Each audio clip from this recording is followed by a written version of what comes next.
विशाल बहुउद्देशीय प्रतिष्ठान पैठण आयोजित दुसरे संत चोखामेळा साहित्य संमेलन पैठणमध्ये या ठिकाणी संपन्न होत आहे।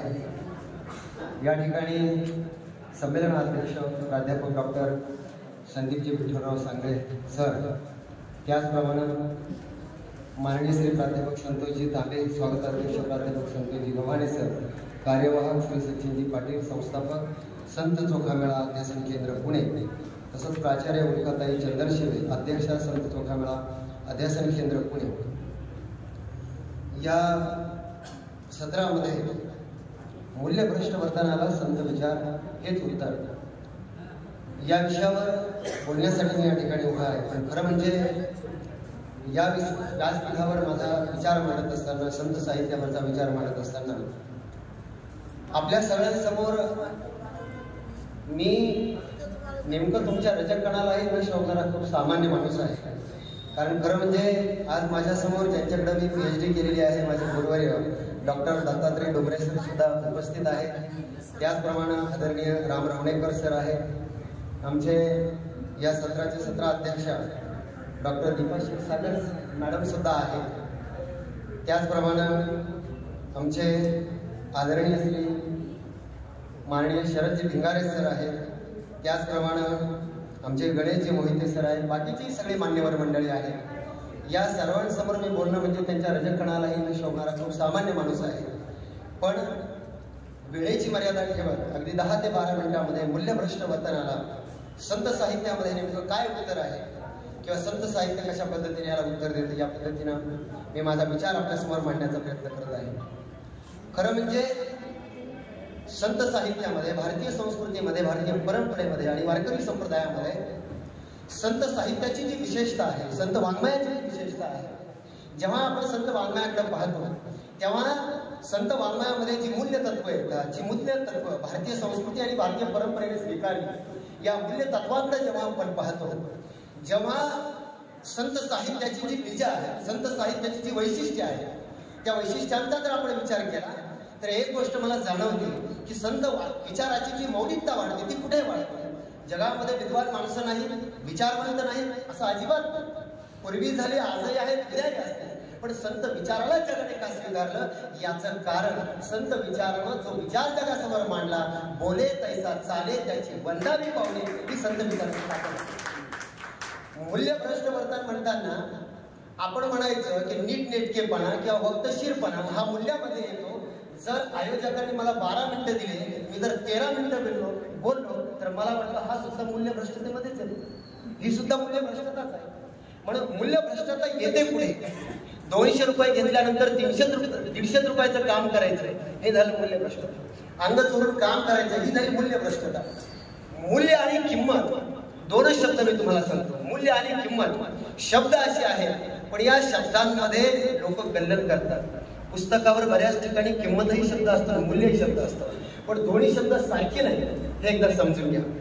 किंमत तिला म्हणतात काळानुरूप एखाद्या पुस्तकाची किंमत जर 10 रुपये असेल तर त्या पुस्तकाला नंतर चांगल्या पद्धतीनं प्रिंट केलं, चांगला कागद वापरला, चांगलं पॅकेजिंग केलं तर काळानुसार, परिस्थितीनुसार, गावानुसार, शहरानुसार, देशानुसार त्या वस्तूची किंमत बदलू शकते। पण संत साहित्याने आणि संत वाङ्मयाने या जगाला जी मूल्य दिली ती कालही तितकी सत्य होती, आजही तितकी सत्य आहे, उद्याही तितकी सत्य असते। ही मूल्याची ताकद आहे। पण मूल्य आम्ही पाळतो का? ती मूल्य आमच्या जीवनामध्ये दिसतात का? आणि या मूल्यांच्या संदर्भाने मी जास्त बोलणार नाही, मी फक्त एवढंच सांगतो की संत साहित्यानं सगळीच मूल्य ही संत साहित्यामध्ये आहे, पण मुख्यतः समता, बंधुता आणि मानवता एवढ्याच मूल्यांच्या संदर्भाने मी या ठिकाणी वापर करणार आहे। कारण सगळी बोलणारी माझ्यापेक्षा तज्ञ मंडळी आहे, माझ्यापेक्षा वयोवृद्ध, ज्ञानवृद्ध, तपस्वी आहे। त्यामुळे मी फक्त एवढंच सांगणार आहे की जी मूल्य आपण स्वीकारतो, जी मूल्य आपण जगाला सांगतो आहोत, ज्या समानतेच्या गप्पा आपण मारतो, ज्या लोकशाहीच्या गप्पा आपण मारतो, ज्या लोकशाहीचा टेबा आपण सगळ्या जगाला सांगतो, त्या लोकशाहीबद्दल आमच्या वारकरी संतांना किंवा आमच्या संप्रदायाला हे सांगण्याची गरज कधीच पडली नाही। याचं कारण असं आहे की जो वारकरी रोज उशाला तुकोबरायचा गाथा आणि ज्ञानेश्वरी घेऊन झोपतो त्याला सांगूच नका की सर्व धर्म समभाव काय। जातीयता काय हे त्याला सांगूच नका. कारण वाळवंटामध्ये उभं राहून ज्या नामदेव महाराजांनी जी कीर्तनाची परंपरा उभी केली ती या देशातली सगळ्यात पहिली लोकशाही. ज्या देशामध्ये आम्हाला कोणाची सावली चालत नव्हती, आम्ही पाणी कुणाच्या घरी प्यायचं, कोणाच्या घरात जायचं, इथपासून आमची भ्रष्ट प्रणाली आम्ही पाहतो, त्या देशामध्ये संतांनी यारे यारे लहान थोर ही समानता सांगितली. इथं मूल्य येतात. ज्या संतांनी हा लहान हा मोठा, हा उच्च ही नीच हा भेद न ठेवता पंढरीच्या लोका नसे अभिमान पाया पुढे जन एकमेका ही समानता जी जगाला शिकवली ती जगात इतर तुम्हाला पुढे दिसत नाही. इथं संत साहित्यावर ठेवतो. आणि समता, मानवता, बंधुता ज्या मुद्द्यांबद्दल आपण बोलत आहोत, हा प्रश्न फक्त तुमचा आणि माझा नाही, सगळ्या जगाची ही डोकेदुखी आहे. तुम्हाला काय वाटतं? वर्णभेद असेल, काळा गोरा असेल, लहान मोठा असेल, उच्च नीच असेल, हे फक्त भारतातच आहे? जगाचा इतिहास उचलून पहा. साऊथ आफ्रिकेत तेच आहे, इंग्लंडमध्ये तेच आहे, अमेरिकेमध्ये सुद्धा काळा गोरा भेद आहे, हे सगळीकडे आहे. पण याची उत्तर फक्त वारकरी संतांना सापडली याचा अभिमान तुम्हाला आम्हाला वाटला. याची उत्तर जगात कोणाला सापडली नाही. कारण वारकरी संप्रदाय आणि संत साहित्याला का लोक प्रभावित झाली याचं कारण असं आहे की ज्या संत चोखामेळ्यांच्या नावानं आम्ही संमेलन घेतोय त्या चोखोबरायचा देवाला आणि सगळ्या मानव जातीला हा प्रश्न आहे की अरे आम्ही तुमच्यासारखी माणसं आहोत, आमचं माणूस म्हणून जगणं तुम्ही मान्य कराल की नाही, माणूस म्हणून आम्हाला जगू द्याल की नाही, माणूसपणाचा अधिकार तुम्ही द्याल की नाही, हे तुमच्या मूल्यात येतं की नाही.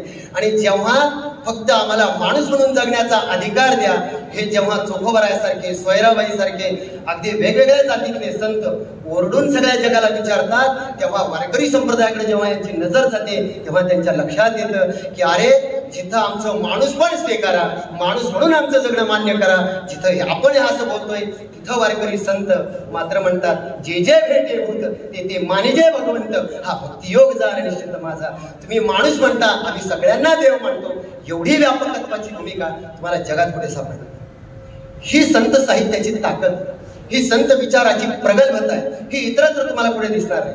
आजही तुम्ही वर्तमानपत्र उचलून पहा, स्त्री पुरुष समानतेच्या ज्या गप्पा आम्ही मारतो ना, विचार करा की वर्तमानपत्र उचलल्यानंतर स्त्रियांवर होणारे अन्याय, स्त्रीला फक्त स्त्री म्हणून जगू द्या, स्त्री जन्मा म्हणून न व्हावे उदास, हा जो संदर्भ श्री संतांच्या संदर्भात येतो जेव्हा मी वाचतो तेव्हा लक्षात येतो की स्त्रीला असा विचार का येत असेल की मला स्त्री जन्मच नको असं म्हणणारी स्त्री जेव्हा आम्ही पाहतो तेव्हा संत साहित्य, सर मला बोलावं असं वाटतं की काय संत साहित्याची ताकद आहे की जिथं तुकोबर आहे 350, 400, 500 वर्षानंतर तुकोबराय असं लिहितात की घोकावया अक्षरे मज नाही अधिकार, तिथं जनाबाई मात्र अभंग लिहिते, सोयराबाई मात्र अभंग लिहिते. ही वारकरी संतांची क्रांती आहे, हा वारकरी संतांचा मोठा विचार आहे, हे आम्हाला स्वीकारता आलं पाहिजे.